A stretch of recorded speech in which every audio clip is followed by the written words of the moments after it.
Hello everyone, once again स्वागत है आप सभी का फिजिक्स असाइलम चैनल के ऊपर। और लास्ट क्लास के अंदर हमने स्टार्ट किया था करंट इलेक्ट्रिसिटी, और आज हम डिस्कस करने वाले हैं ओम्स लॉ के ऊपर। ये आपने क्लास 10 के अंदर भी पढ़ा है। और हम एक एक्सप्रेशन डराइव करेंगे ड्रिफ्ट वेलोसिटी का, और इसको डराइव करने के बाद हम फिर से ओम्स लॉ को एक नई फॉर्म के अंदर लिखेंगे। तो लास्ट क्लास में हमने बात की कि जब चार्जेस मूव करते हैं उसी को हम इलेक्ट्रिक करंट बोलते हैं। जैसे एक रुका हुआ पानी है, पानी जब मूव करना स्टार्ट करता है हम उसको बोलते हैं वाटर करंट। ऐसे ही जब चार्ज मूव करना स्टार्ट करते हैं उसको हम बोलते हैं इलेक्ट्रिक करंट। फिर हमने बताया था कि इलेक्ट्रिक करंट को मेज़र कैसे करते हैं। किसी एक परपेंडिकुलर एरिया से जो चार्जेस मूव कर रहे हैं, किसी एक छोटे टाइम इंटरवल के अंदर कितने चार्जेस इस एरिया से मूव कर रहे हैं, वो वैल्यू हो जाती है इलेक्ट्रिक करंट की। और करंट को हम मेज़र करते हैं एम्पियर्स की यूनिट में। अब एक चीज़ आप सभी ने नोटिस की होगी कि हमारे घरों तक जो बिजली आ रही है वो तारों के थ्रू आ रही है, और जो बिजली के तार हैं वो क्या हैं? Conductors, solid object. ऐसे आपने ये भी देखा होगा कि अगर हमारे पास इम्प्योर वाटर है, पानी के अंदर कुछ सॉल्ट मिले हुए हैं, तो उससे भी चार्जेस मूव कर सकते हैं, वहाँ पर भी हमारी करंट इलेक्ट्रिसिटी हो सकती है। तो इस चैप्टर के अंदर हम बात करेंगे कि सॉलिड कंडक्टर्स के थ्रू करंट की मूवमेंट किस तरीके से होती है, और कंडक्टर्स के रेस्पेक्ट में ही हमने कॉन्सेप्ट दिया है ड्रिफ्ट वेलोसिटी का। और कुछ ऐसे भी ऑब्जेक्ट हैं, अगर हम बात करें इस पेन की, तो इसके थ्रू, ये प्लास्टिक का बना हुआ है, करंट पास नहीं होगा। ऐसा क्यों हो रहा है? ये सारे के सारे ऑब्जेक्ट एटम से बने हुए हैं, और हर एक एटम के अंदर हमारे पास एक पॉजिटिवली चार्ज न्यूक्लियस है, एक पॉजिटिव चार्ज सेंटर है, और इसके चारों तरफ इलेक्ट्रॉन्स हमारे मूव करते हैं। ये हमारी एक बेसिक समझ है एटम को लेकर कि हर एक एटम के अंदर इक्वल नंबर ऑफ इलेक्ट्रॉन्स हैं और उतने ही प्रोटॉन्स भी हैं, यानी कि जितना पॉजिटिव चार्ज है उतना ही नेगेटिव चार्ज है। और लगभग सारे ऑब्जेक्ट इन्हीं एटम से बने हुए हैं। अलग अलग तरह के एटम्स हमारे पास हैं, और ज़्यादातर जितनी भी चीज़ें हैं वो सभी इलेक्ट्रिकली न्यूट्रल हो जाती हैं। ये मेरी शर्ट, ये भी इलेक्ट्रिकली न्यूट्रल है। ये बोर्ड, ये दीवार, ये मोरलेस सारी चीज़ें इलेक्ट्रिकली न्यूट्रल हैं। क्यों? क्योंकि हर एक एटम के अंदर इक्वल नंबर ऑफ प्रोटॉन्स और इलेक्ट्रॉन्स हैं। अगर ऐसा ना होता तो हम एक दूसरे की तरफ या तो एक दूसरे को अट्रैक्ट करते या रिपेल करते, इनमें से कोई एक चीज़ होती। क्यों कुछ ऐसे मटेरियल हैं जैसे प्लास्टिक का पेन कि ये चार्जेस को मूव होने नहीं दे रहा है? अभी चार्जेस आएंगे कहाँ से? चार्जेस इस एटम के पास ही तो हैं। फॉर एग्जाम्पल, अगर मैं थोड़ा सा पानी, 1 ग्राम पानी को अपने पास लेता हूँ, तो उसके अंदर लगभग 10⁻22 मॉलिक्यूल्स होंगे पानी के। इतने ज़्यादा मॉलिक्यूल 1 ग्राम पानी के अंदर। तो एक्चुअल में जो भी मैटर है वहाँ पर ये एटम बहुत ज़्यादा क्लोजली पैक होते हैं। और दो तरह के हमारे पास मटेरियल हो जाएंगे। One are the non conductors. Non conductors के अंदर क्या होगा कि सारे के सारे एटम क्लोजली पैक्ड हैं, एक दूसरे से मिले हुए हैं, कि जो यहाँ पर इलेक्ट्रॉन्स हैं वो एक तरीके से शेयर्ड हैं आसपास वाले एटम्स के साथ में। लेकिन नॉन कंडक्टर्स के अंदर ये इलेक्ट्रॉन फ्री नहीं होते, ये अपने एटम से बंधे रहते हैं। थोड़ी बहुत मूवमेंट होगी, लेकिन ये अपने पेरेंट एटम को नहीं छोड़ पाते, ये उससे बाउंड रहते हैं। और वहीं पर कंडक्टर्स के अंदर क्या होगा? वहीं पर कंडक्टर्स के अंदर सारे एटम एक साथ क्लोजली पैक्ड हैं, और वहां पर जो इलेक्ट्रॉन्स हैं, कुछ इलेक्ट्रॉन्स ऐसे होंगे which are free to move. ये इन्हीं एटम्स का पॉजिटिव चार्ज सेंटर है, इसको हम बोलेंगे लैटिस। और यहाँ पर कुछ इलेक्ट्रॉन्स हमारे ऐसे होंगे विच आर फ्री, और ये इलेक्ट्रॉन इतने फ्री हैं कि ये फ्रीली मूव कर सकते हैं इस मटेरियल के थ्रू। और इन इलेक्ट्रॉन्स को हम बोलते हैं कंडक्शन इलेक्ट्रॉन्स या फ्री इलेक्ट्रॉन। और कंडक्टर्स की इसी प्रॉपर्टी के कारण यहाँ पर चार्जेस फ्रीली मूव करते हैं, और इन्हीं कंडक्टर्स के थ्रू बिजली हमारे घरों तक आती है, क्योंकि वहाँ पर फ्री इलेक्ट्रॉन है जो मूव कर सकते हैं। नेक्स्ट थिंग, अब सर ये इलेक्ट्रॉन आखिर मूव क्यों करेंगे? कोई भी चार्ज मूव करता है, उसको मूव करने के लिए किसी न किसी पोटेंशियल डिफरेंस की रिक्वायरमेंट है, यानी कि चार्ज मूव तभी करेगा जब वो किसी इलेक्ट्रिक फील्ड के अंदर रखा जाएगा। इलेक्ट्रिक फील्ड की प्रेजेंस में ही चार्जेस हमारे मूव करते हैं। तो अभी कंसीडर करते हैं हम कि हमारे पास एक सिलिंड्रिकल कंडक्टर है। हमारे पास एक सिलिंड्रिकल कंडक्टर है।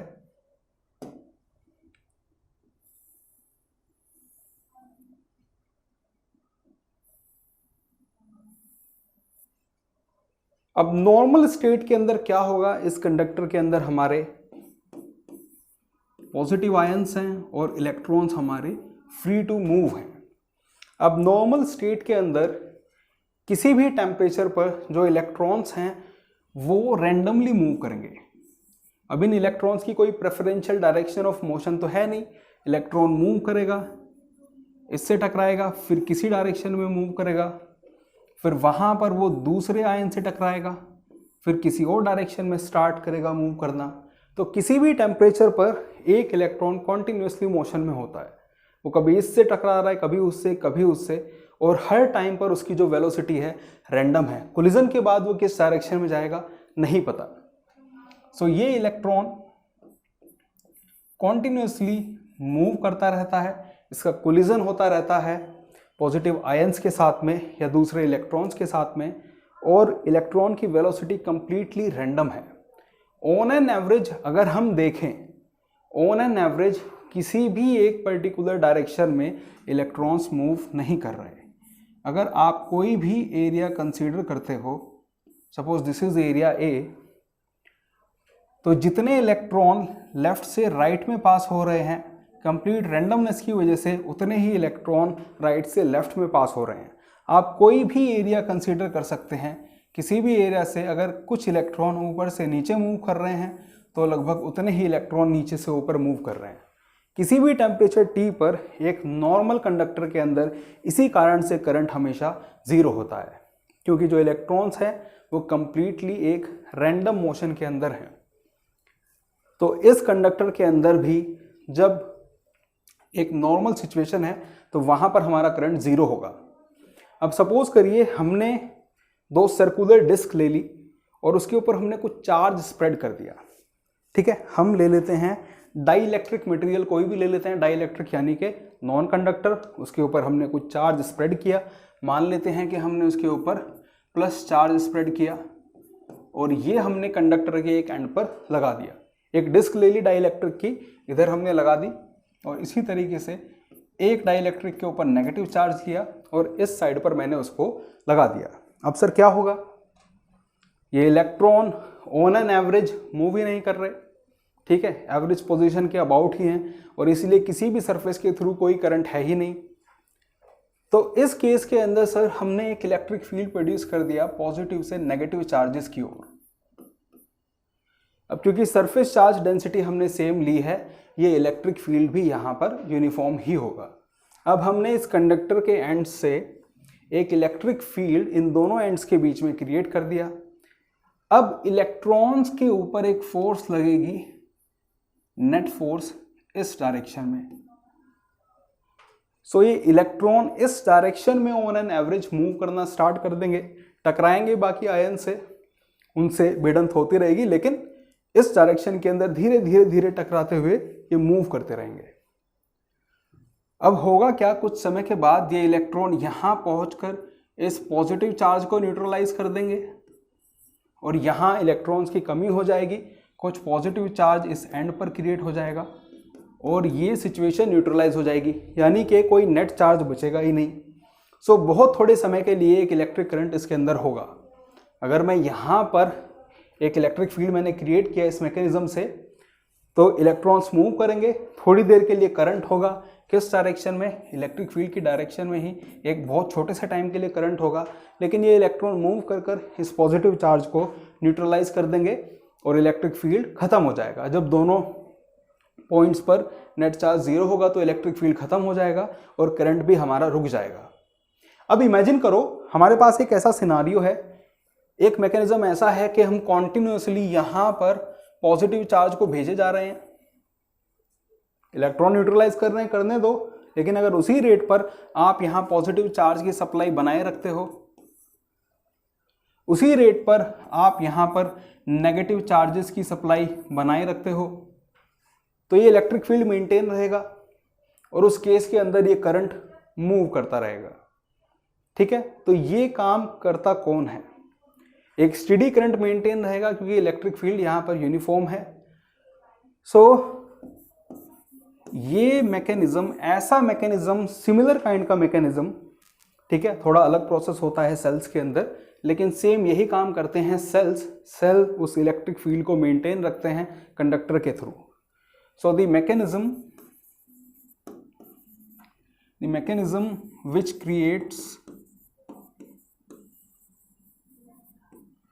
creates steady current, mechanism which creates steady current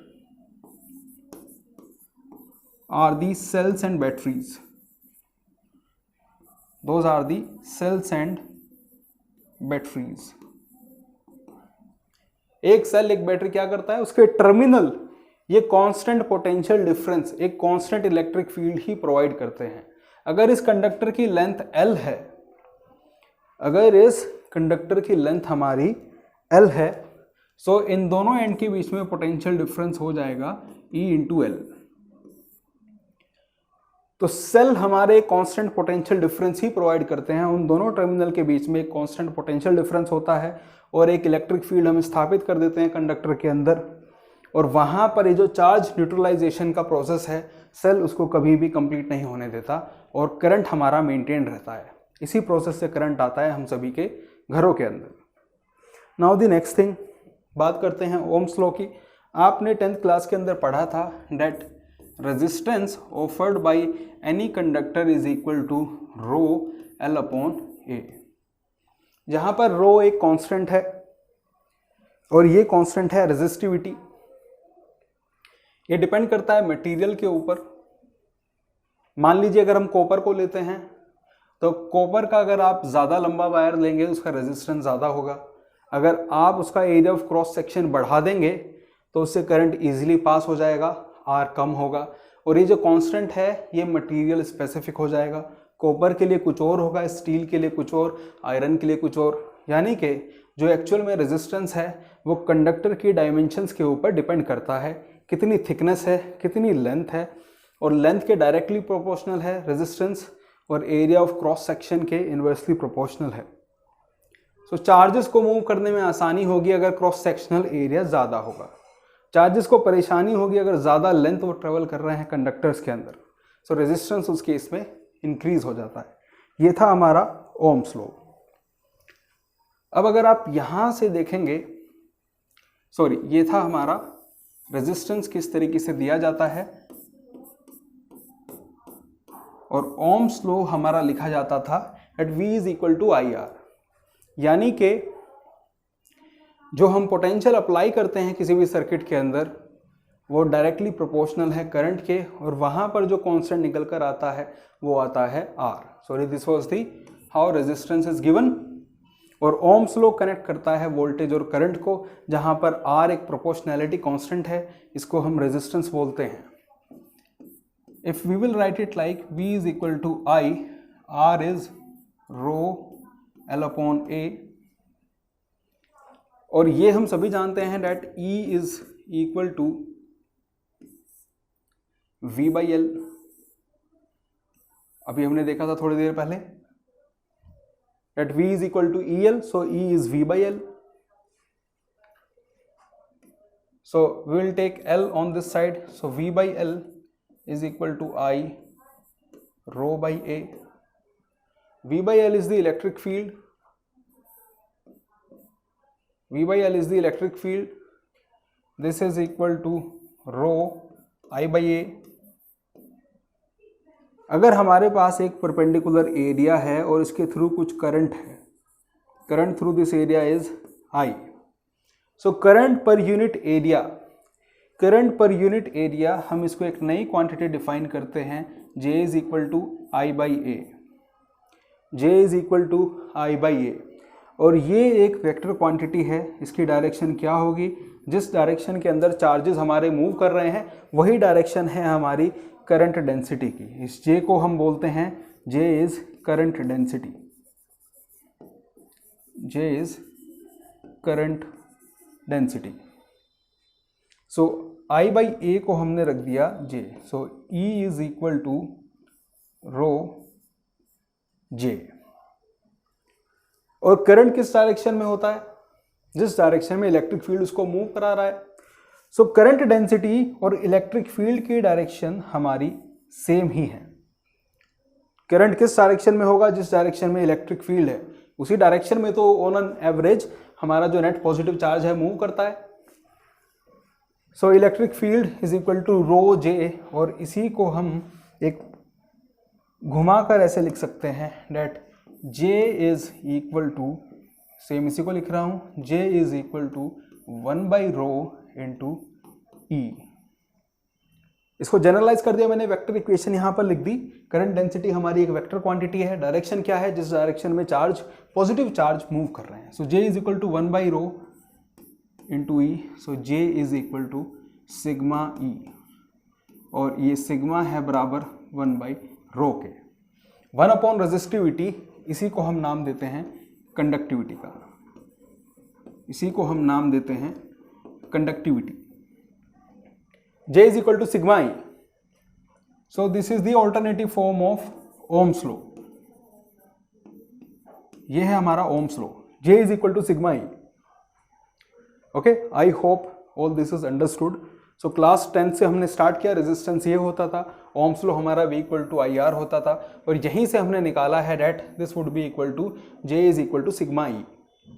J क्या है, current per unit surface area, and sigma is the conductivity, E is the applied field, E is the applied field.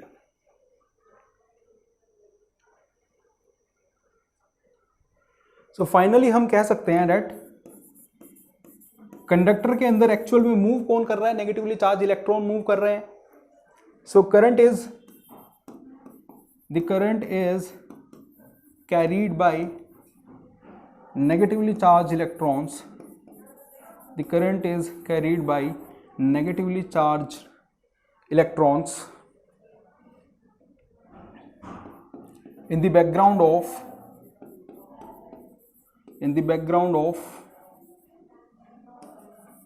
positive ions, in the background of positive ions. ये conductors के अंदर हो रहा है।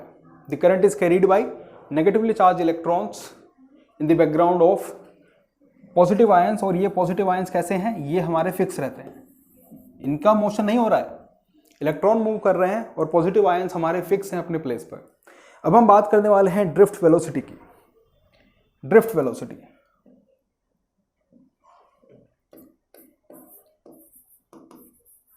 The drift velocity. थोड़ी देर पहले हमने ये बात तो कर ली कि electrons electric field, applied electric field के अपोजिट मूव करेंगे, और कॉन्टिन्यूसली वो कोलिजन करते रहते हैं पॉजिटिवली चार्ज फिक्स्ड आयन से। इलेक्ट्रॉन्स मूव कर रहे हैं, उनका कोलिजन हो रहा है फिक्स्ड आयन लेटिस से, पॉजिटिव आयन से, उसके बाद डायरेक्शन चेंज हो जाती है। सो हर एक कोलिजन के बाद वो एक नई स्पीड से इमर्ज करते हैं, किसी एक रैंडम डायरेक्शन में मूव करते हैं, फिर से कोलिजन होता है, जिस स्पीड से कोलिजन हुआ लगभग उसी स्पीड से फिर से इमर्ज करेंगे किसी और डायरेक्शन के अंदर, और ये प्रोसेस कॉन्टिन्यूसली चलता रहता है। So first consider the situation, पहले हम एक सिचुएशन कंसीडर करते हैं विदाउट इलेक्ट्रिक फील्ड। अभी कोई एक्सटर्नल इलेक्ट्रिक फील्ड हमने अप्लाई नहीं किया। इस केस के अंदर ये पॉजिटिवली चार्ज आयंस हैं, ये अपनी लोकेशन पर फिक्स्ड हैं, ये सभी अपनी लोकेशन पर फिक्स्ड हैं। अब इलेक्ट्रॉन हमारा एक मूव करता है, उसका कोलिजन होगा, किसी एक रैंडम डायरेक्शन में मूव करना स्टार्ट करेगा, यहाँ कोलिजन होगा, फिर वहाँ कोलिजन होगा, फिर इधर कोलिजन होगा, फिर इधर कोलिजन होगा, सो कॉन्टिन्यूसली ये मोशन चलता रहता है, ठीक है, कॉन्टिन्यूसली ये मोशन हमारा चलता रहता है। अब यहाँ पर बहुत सारे इलेक्ट्रॉन हैं, हम बात करते हैं ith इलेक्ट्रॉन की। ith मीन्स अगर यहाँ पर 10,000 इलेक्ट्रॉन हैं तो मैं 786वें इलेक्ट्रॉन की बात कर रहा हूँ। ith इलेक्ट्रॉन की बात करते हैं। सो इसकी हम स्पीड मान लेते हैं vi। ये जिस स्पीड से मूव कर रहा है वो है vi स्पीड से मूव करता है, कोलिजन होता है, उसके बाद लगभग सेम स्पीड से ये एमर्ज करता है किसी और डायरेक्शन में। कंप्लीटली रैंडम मोशन है। सो ith इलेक्ट्रॉन की वेलोसिटी ये मैंने ले ली vi, मैग्नीट्यूड vi इन सम डायरेक्शन, इसलिए यहाँ पर वेक्टर साइन लगा दिया। Velocity is a vector quantity. अगर हम इन सभी वेलोसिटीज का एवरेज लें सो इट वुड बी 0। ये 0 इसलिए होगा क्योंकि अगर कंडक्टर उसके अक्रॉस कोई पोटेंशियल डिफरेंस या इलेक्ट्रिक फील्ड हमने अप्लाई नहीं किया तो वहां पर करंट नहीं हो सकता। क्यों नहीं हो सकता? क्योंकि इलेक्ट्रॉन रैंडमली मूव कर रहा है और इसकी एवरेज पोजीशन लगभग सेम ही रहती है। अगर हम कोई भी एरिया कंसीडर करेंगे, सारे इलेक्ट्रॉन्स रैंडम मोशन के अंदर हैं, सो एक पर्टिकुलर एरिया में लेफ्ट से राइट जितने क्रॉस कर रहे हैं उतने ही इलेक्ट्रॉन्स राइट से लेफ्ट में क्रॉस करेंगे। और ये एरिया हमारा कैसे भी हो सकता है, किसी भी एरिया के थ्रू जो इलेक्ट्रॉन्स क्रॉस कर रहे हैं दोनों साइड में वो लगभग बराबर होंगे, कोई करंट होगा ही नहीं। और दूसरा तरीका ये है कि जो एवरेज वेलोसिटी है इलेक्ट्रॉन्स की वो 0 है। अभी कोई हमने इलेक्ट्रिक फील्ड अप्लाई नहीं किया, ये किसी एक टेम्परेचर T पर हम बात कर रहे हैं। लेकिन जब हम इलेक्ट्रिक फील्ड अप्लाई करेंगे तब सिचुएशन हमारी दूसरी हो जाएगी, उस सिचुएशन के अंदर क्या होगा? उस सिचुएशन के अंदर सपोज एक इलेक्ट्रॉन हमारा इस तरीके से मूव कर रहा है,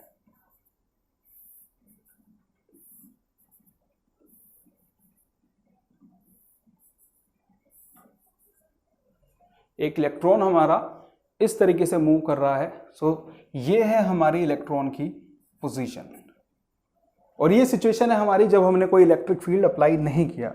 अब सपोज करिए हम कोई इलेक्ट्रिक फील्ड अप्लाई करते हैं, उस केस के अंदर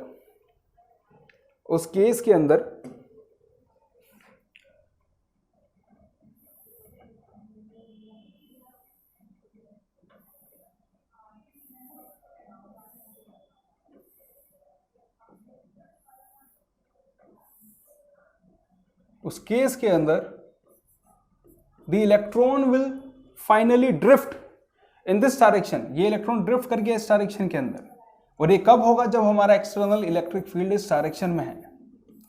अभी भी इलेक्ट्रॉन के पास रैंडमनेस है टेम्परेचर की वजह से। भाई यहां पर हमने टेम्परेचर थोड़े एलिमिनेट कर दिया, टेम्परेचर है, उसकी वजह से इलेक्ट्रॉन हर एक डायरेक्शन में रैंडमली मूव कर रहा है, लेकिन स्लोली एंड स्लोली वो इलेक्ट्रिक फील्ड के अपोजिट ड्रिफ्ट करना स्टार्ट कर देगा। इलेक्ट्रॉन के ऊपर जो फोर्स लगेगी इलेक्ट्रिक फील्ड के अपोजिट लगेगी। सो स्लोली एंड स्लोली वो इस डायरेक्शन में ड्रिफ्ट करना स्टार्ट कर देगा। उसी को हम बोल रहे हैं ड्रिफ्ट वेलोसिटी। इसी चीज को हम बोल रहे हैं ड्रिफ्ट वेलोसिटी। अब इस ड्रिफ्ट वेलोसिटी की वैल्यू कितनी होती है आप जानते ही हो कि फिजिक्स के अंदर हमेशा हम क्वांटिफिकेशन करते हैं, तो यहाँ भी हम इसको मेजर करने की कोशिश करेंगे कि आखिर ये ड्रिफ्ट वेलोसिटी होती कितनी है।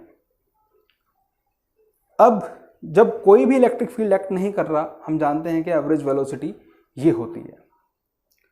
अब सपोज करो जब इलेक्ट्रिक फील्ड हमने अप्लाई किया, उस केस के अंदर consider the ith electron at time t।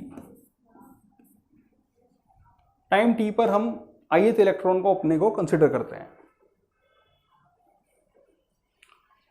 अब सर इस टाइम t पर इसकी वेलोसिटी कुछ होगी,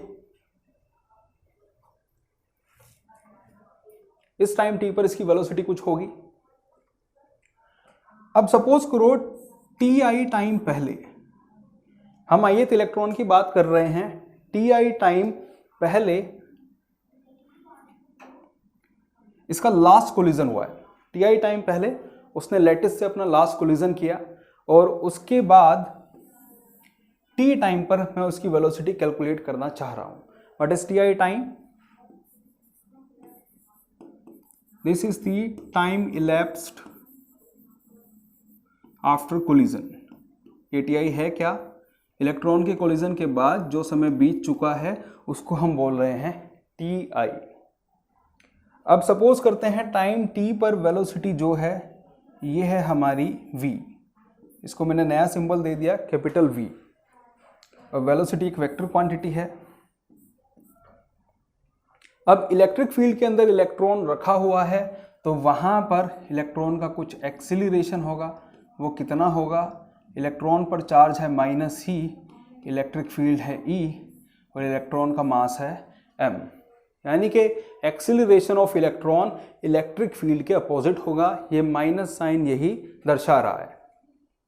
सो टाइम t के अंदर इलेक्ट्रिक फील्ड तो यूनिफॉर्म है तो एक्सीलरेशन भी यूनिफॉर्म होगा और एक्सीलरेशन यूनिफॉर्म होगा तो इस टी आई टाइम के अंदर कितनी एक्स्ट्रा वेलोसिटी आ जाएगी? पहले से ही वेलोसिटी थी हमारी वी आई जो टेम्परेचर की वजह से थी। पहले से ही हमारी वेलोसिटी है वी आई जो टेम्परेचर की वजह से है, प्लस एडिशनल इलेक्ट्रिक फील्ड की वजह से हमारे पास एक वेलोसिटी होगी। वो कितनी होगी? -e/m। और a इंटू टी, सर जो चेंज इन वेलोसिटी है this is acceleration into time. a uniform है तो change in velocity time t के अंदर हमेशा ये होगा। तो यहां पर जो वेलोसिटी के अंदर चेंज आया है वो इसके बराबर आया है a इंटू टी। इन दोनों वेलोसिटीज का वेक्टर सम ही है हमारी नई वेलोसिटी v। ये इक्वेशन सबसे ज़्यादा इंपॉर्टेंट है। वी आई वेलोसिटी जो कोलिजन में टेम्परेचर की वजह से ऑलरेडी है, कोलिजन हुआ उस टाइम पर, जस्ट उसके बाद वेलोसिटी थी वी आई टेम्परेचर की वजह से। अब यहाँ पर ये जो इलेक्ट्रिक फील्ड है ये भी तो उसको कुछ एक्स्ट्रा वेलोसिटी देगा। कितनी वेलोसिटी दे रहा है? a इंटू जितना टाइम बीत चुका है इलेक्ट्रॉन को मूव करते हुए। सो कोलिजन हुए टी आई टाइम पास हो चुका है। सो ये वेलोसिटी ऐड होगी इलेक्ट्रिक फील्ड की वजह से। This is the velocity due to E field.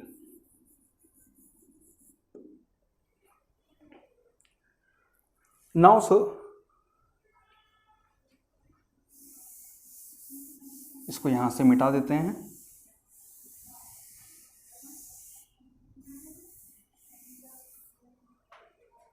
अब ये हमारा ith इलेक्ट्रॉन के लिए है।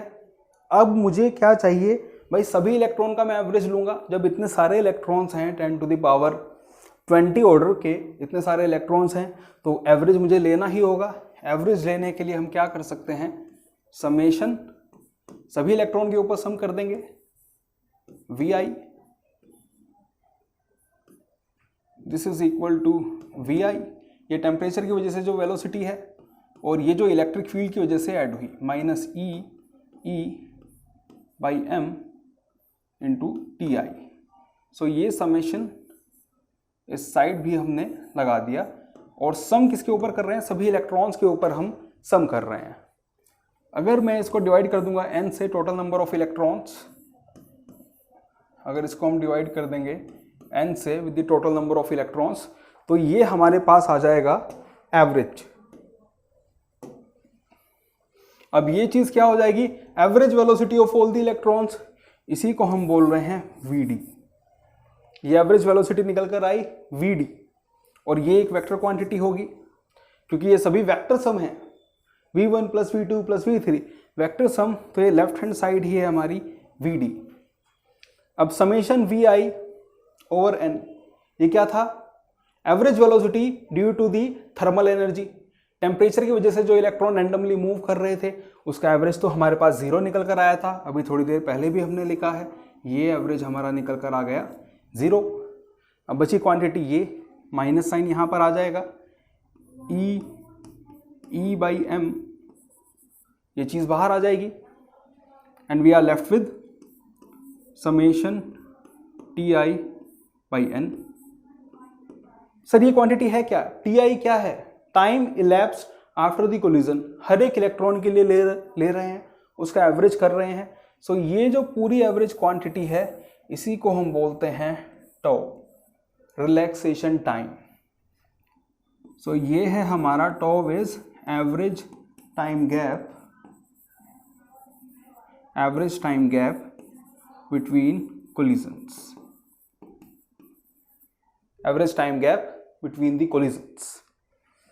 सो हमारे पास फाइनली ड्रिफ्ट स्पीड निकल कर आई -e/m and this is to.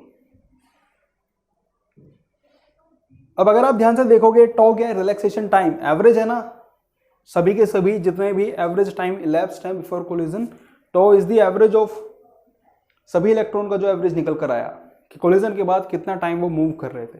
सो यही हमारा रिलैक्सेशन टाइम, ये कांस्टेंट होगा। यानी कि जो ड्रिफ्ट वेलोसिटी है वो किस डायरेक्शन में है। Sir this drift velocity is opposite to the electric field, minus sign है, इलेक्ट्रिक फील्ड की डायरेक्शन में है, लेकिन इलेक्ट्रिक फील्ड की डायरेक्शन की अपोजिट है। So this is the expression for the drift velocity. ये इलेक्ट्रॉन स्लोली हमारे ड्रिफ्ट कर रहे हैं opposite to the direction of the electric field. Now the next thing, E/m into tau, यही expression है इलेक्ट्रिक फील्ड का। आपकी एनसीईआरटी के अंदर इसी तरीके से इसका डेरिवेशन किया गया है और यही आपको भी करना है। नाउ नेक्स्ट थिंग, अब कंसीडर करिए कंडक्टर, फिर से इस कंडक्टर को कंसीडर करिए और यहां पर हमने एक इलेक्ट्रिक फील्ड एस्टैब्लिश कर रखा है इस डायरेक्शन के अंदर, बैटरीज के माध्यम से या किसी और मैकेनिज्म से एक इलेक्ट्रिक फील्ड हमने एस्टैब्लिश कर रखा है। अब हम जानते हैं कि इलेक्ट्रिक फील्ड के opposite he electron slowly and slowly drift करेंगे, वही है हमारी ड्रिफ्ट वेलोसिटी। और हमने निकाली है कि ड्रिफ्ट वेलोसिटी बराबर है -e/m इंटू टो।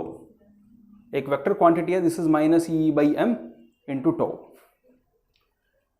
अब हम यहां पर करंट को लिखने की कोशिश करेंगे in terms of the drift velocity.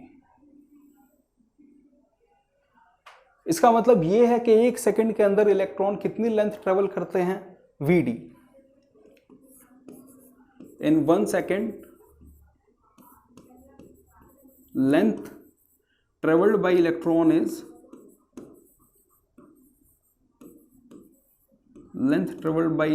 Is vd। अब मैं कंसीडर करता हूं कि हमारे पास ये जो लेंथ है, दिस लेंथ इज,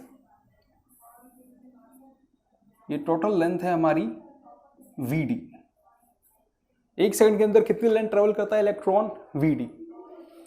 और सपोज करते हैं कि ये जो क्रॉस सेक्शनल एरिया है ये है a, इस कंडक्टर का जो क्रॉस सेक्शनल एरिया है a, और अज्यूम करते हैं कि यहां पर this is the electron density of the conductor, कितने फ्री इलेक्ट्रॉन है per unit volume, n is the electron density of conductor, number of electrons per unit volume. So यहां पर n है हमारी इलेक्ट्रॉन डेंसिटी। अब इस पूरी वॉल्यूम के अंदर ये लेंथ तो vd है, इसके अंदर जितने इलेक्ट्रॉन होंगे ये अपोजिट डायरेक्शन में इस सरफेस को पार कर जाएंगे। इतने वॉल्यूम के अंदर जितने भी इलेक्ट्रॉन हैं, इस लेंथ के अंदर जितने इलेक्ट्रॉन हैं वो सभी इस एरिया को परपेंडिकुलरली क्रॉस कर जाएंगे एक सेकंड के अंदर। वही है हमारा करंट। सो करंट किसके बराबर होगा, current would be equal to, कितने टोटल इलेक्ट्रॉन्स होंगे यहाँ पर, टोटल नंबर ऑफ इलेक्ट्रॉन्स होंगे NEA into VD। Number density, ये charge on one electron, and area into length, this is the volume, A into VD is volume. So इस length के अंदर, इस वॉल्यूम के अंदर जितने इलेक्ट्रॉन होंगे वो एक सेकंड के अंदर इसको क्रॉस कर जाएंगे, यही होगी वैल्यू हमारी करंट की। So I is equal to NEA VD। अब इसी को हम ऐसे भी लिख सकते हैं that I by A this is equal to NE, और VD की वैल्यू में ये वाली उठाकर यहाँ पर रख देता हूँ, this is equal to -E by M into tau. Tau is the relaxation time, और ये हमारा लगभग हर एक कंडक्टर के लिए कांस्टेंट होता है। I by A is J, and this is equal to minus NE² tau by m into E, okay, into E, and charge on electron is negative. The charge on electron is negative, so this minus sign would compensate this. Now sir, the current density is a vector quantity और current density electric field की direction में ही होगी.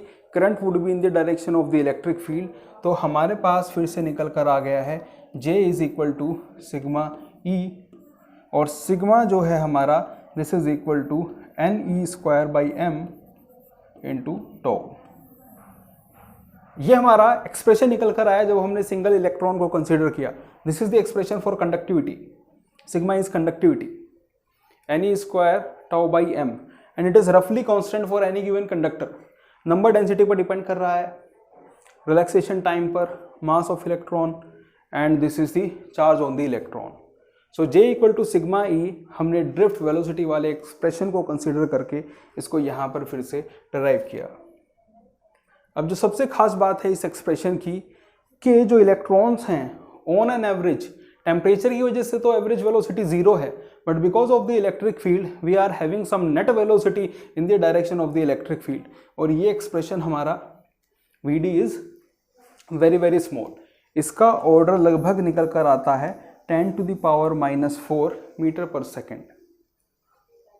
एक second में 1 metre का 10,000वां हिस्सा ही travel करते हैं. यानी कि अगर मैं इतनी लंबी वायर ले लूँगा तो इलेक्ट्रॉन यहाँ से यहाँ पहुँचने में उसको कई घंटों का समय लग जाएगा. इतने धीमे ड्रिफ्ट करते हैं, और इसी ड्रिफ्ट की वजह से हमारे पास इलेक्ट्रिक करंट कॉन्स्टिट्यूट होता है. The current is because of this drift, and drift velocity is in the direction of electric field. I hope कि आपको समझ में आया है, and in the next class we will try to consider some examples related to the drift velocity. और इस question को आप ट्राई करिएगा. इस क्वेश्चन के अंदर हमें ड्रिफ्ट वेलोसिटी निकालने के लिए कहा गया है. एरिया ऑफ क्रॉस सेक्शन इसके अंदर हमें दे दिया 1 × 10⁻⁷ मीटर स्क्वायर, और डेंसिटी हमें दे दी कॉपर की 9 × 10⁻³ किलोग्राम पर मीटर क्यूब, और इसका एटॉमिक मास दिया हुआ है 63.5. यानी कि 63.5 gram. Sir this is the mass of 6 × 10⁻³ copper atoms. इतने कॉपर एटम्स का मास है. सो 1 ग्राम कितनों का मास होगा? 6 × 10⁻23 अपॉन 63.5, और यहाँ पर वॉल्यूम दी हुई है 1 मीटर क्यूब. ऐसा यूनिट के अंदर वॉल्यूम मीटर क्यूब के अंदर ही लेंगे, और ये लगभग हो जाएगा 9 × 10⁻6 ग्राम. सो 9 × 10⁻6 ग्राम के अंदर हमारे पास कितने कॉपर के एटम होंगे? 6 × 10⁻23 अपॉन 63.5 इंटू 9 × 10⁻6.